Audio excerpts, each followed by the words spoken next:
On ne me croit jamais quand je dis que je suis prof et que j'ai enseigné 7 matières en une seule année. J'explique comment c'est possible, quelles sont les matières que j'ai enseignées et la différence avec les autres profs. Et enfin, on va voir qu'on a un petit souci et qu'on peut pas faire et quantité et qualité. À un moment, quand on enseigne 7 matières différentes, est-ce qu'on peut être performant, est-ce qu'on peut être dans la qualité constante d'une matière ou d'un champ disciplinaire comme un prof qui n'en ferait qu'une? Je pense pas, en tout cas c'est à débattre et on en parle à la fin. Pour ceux qui me connaissent pas, le nom de la chaîne c'est Sharing My Way. Moi je m'appelle Mohamed, je suis prof d'économie et gestion. J'enseigne dans l'éducation nationale, dans le secondaire, en pré-bac, mais en BTS surtout.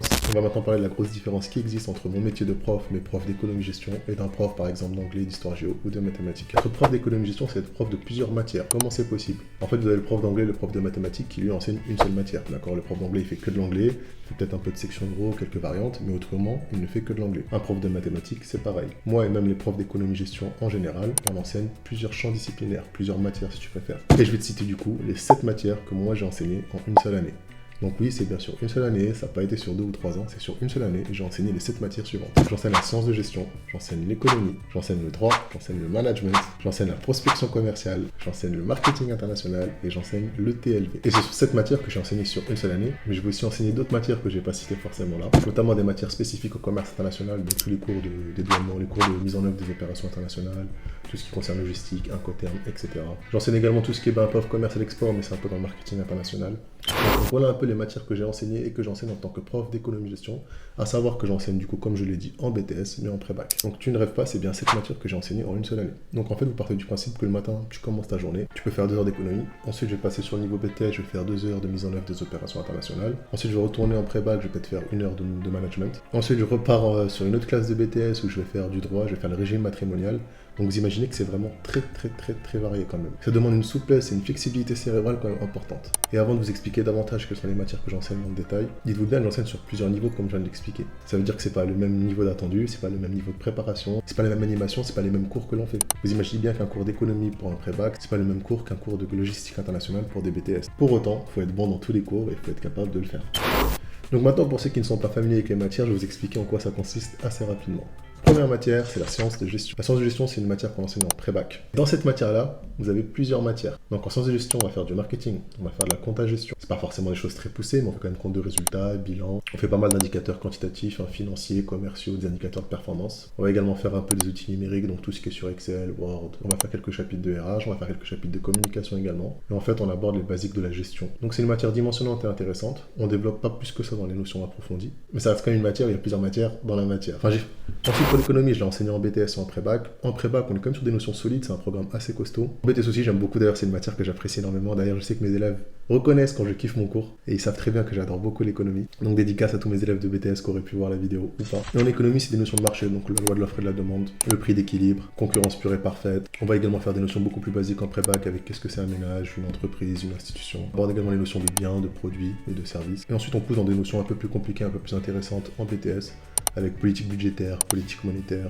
le rôle de l'État, les différents circuits économiques, l'économie à l'international. Et ça, pour le coup, c'est vraiment une matière que j'adore.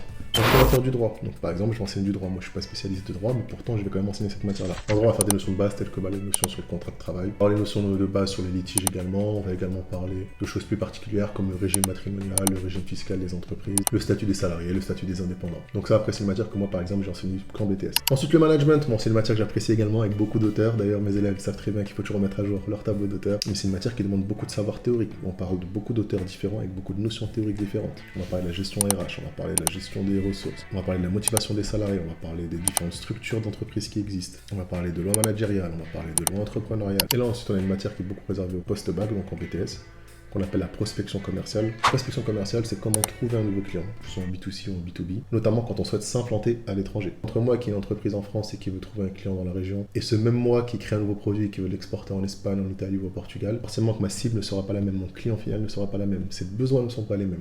Donc c'est un peu ce qu'on étudie dans cette matière-là. Donc c'est une matière très intéressante, très dimensionnante également, et surtout professionnalisante pour les élèves. Mais vous imaginez bien que quand on passe d'un cours de droit à ça, il y a quand même un écart. Ensuite, autre matière qui est le marketing international, qui est une matière assez similaire, pas similaire, mais quand même associée. Sans rentrer dans le détail de ce que c'est le marketing, peut-être que ça vous intéresserait, je pourrais faire une vidéo. Ce même produit que je vends en France, il doit être adapté à ma demande à l'étranger. Je donne souvent cet exemple à mes élèves là. Le Kit Kat, on ne trouve pas sur toutes les mêmes déclinaisons. Le Kit Kat au Canada, vous l'avez à la framboise, au beurre de cacahuète, au chocolat noir, et encore plein d'autres saveurs, alors qu'en France, on a beaucoup moins de déclinaisons. C'est pas qu'une question de réglementation légale et de santé, c'est une question aussi d'adapter le produit à la demande et au goût du consommateur. Le coca au Mexique n'a pas le même goût que le coca au Qatar, qui n'a pas le même goût que nous en France. Donc c'est un peu ce qu'on étudie, c'est comment on adapte son produit, son prix, sa communication à l'international et également sa distribution.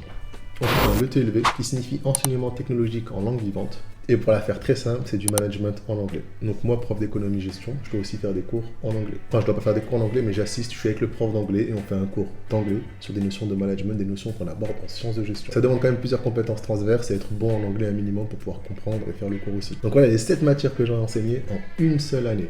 Donc je ne sais pas si vous vous rendez compte de ce que ça représente comme travail. C'est comme si on demandait à un comptable d'être informaticien, mais d'être également RH et d'être également, de faire du recrutement.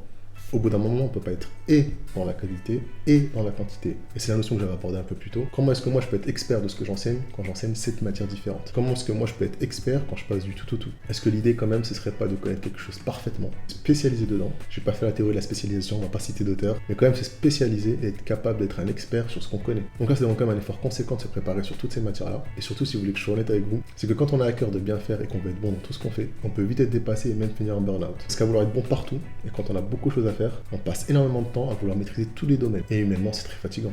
Donc être prof d'économie-gestion, c'est bien parce qu'on couvre plusieurs champs disciplinaires, mais c'est très énergivore. Et ça, très peu s'en rendre compte. Vous imaginez bien qu'il y a une grosse différence entre quelqu'un qui a tous ses cours de maths, tous ses cours d'anglais préparés. Et attention, je bâche pas mes collègues, tout au contraire, il n'y a que du love. Il y a quand même une grosse différence avec le fait d'avoir 7, 6, 5 matières différentes à préparer. Après, je tiens à préciser également que c'est pas toutes les années que j'ai 7 matières. C'était une de mes années précédentes. L'idée, c'est quand même de refaire des matières qu'on a faites les années précédentes pour se faciliter la tâche. Mais on peut avoir 4, 5 matières différentes très facilement. Et là, pour entrer dans le détail, c'est bien connu qu'il y a plusieurs chapitres par matière. Donc pour une matière que j'ai citée, par exemple l'économie, il va y avoir 10-11 chapitres différents, sur des notions théoriques différentes. Donc pour une seule matière, on a 10 chapitres à préparer. Imaginez ensuite que vous avez 6 matières différentes, et que pour chacune de ces matières, vous avez encore 10 chapitres différents. Sans parler de la science de gestion, on a plusieurs matières dans la matière. Donc je ne sais pas si vous réalisez à quel point la charge mentale peut être vraiment lourde. Et se rappeler de tout ça, être bon dans tout ça, c'est vraiment énergivore. Donc là, je vais prendre mon cours de droit, je vais préparer mes 12 chapitres pour la rentrée. Et chacun de ces chapitres sont différents, ce sont des notions différentes. Donc il faut quand même que je me renseigne, que je me prépare sur chacune de ces matières-là. Une fois que j'ai bouclé ce programme-là, de cette matière-là, je passe à une deuxième matière, où je reprépare 10-11 chapitres sur les notions à aborder.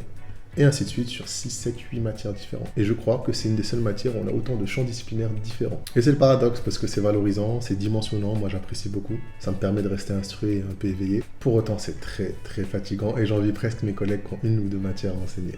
Et donc, c'était le point que j'avais soulevé en début de vidéo, c'est comment est-ce qu'on fait de la quantité et de la qualité à la fois. Et je pense que ça s'applique à tous les domaines, économiquement parlant, à l'échelle mondiale, dans la production, dans l'industrialisation. Comment est-ce qu'on arrive à faire et de la quantité et de la qualité? Sachant que même un robot finit par lâcher. Est-ce qu'humainement, c'est possible de tant enseigner de matières différentes, d'être toujours aussi bon, d'être toujours aussi performant? Je tends à croire que c'est quand même compliqué et c'est dommage, parce que l'idée, je pense, première d'un enseignant, c'est de donner un travail de qualité. Je suis même presque partisan de ça. C'est qu'il vaut mieux donner quelques notions moindres, avoir un programme moins dimensionnant, avoir un programme moins important. Quand je dis dimensionnant, c'est d'un point de vue quantitatif, mais transmettre des choses pointues et de qualité et pertinentes. Et là, je suis pas du tout en train de faire une vidéo sur est-ce qu'il faut réformer la matière ou quoi. Ma seule idée, moi, ici, c'est juste de présenter un peu le métier de prof et comment est-ce qu'on peut être arrivé à enseigner autant de matières. Mais l'idée, en tout cas, moi, j'envisagerais plutôt mon métier de prof comme quelqu'un qui enseignerait 1 ou 2 matières dont il est vraiment expert, où il a le temps de se préparer, où il travaille avec passion et il transmet un vrai savoir à ses élèves. N'hésite pas à laisser un commentaire et à me dire ce que tu en penses. Est-ce que tu savais qu'on pouvait enseigner cette matière? Est-ce que tu penses que c'est pertinent ou pas? Est-ce que tu as eu un prof aussi qui lui a enseigné plusieurs matières différentes? Sur ces belles paroles, je te dis à la prochaine vidéo. Peace.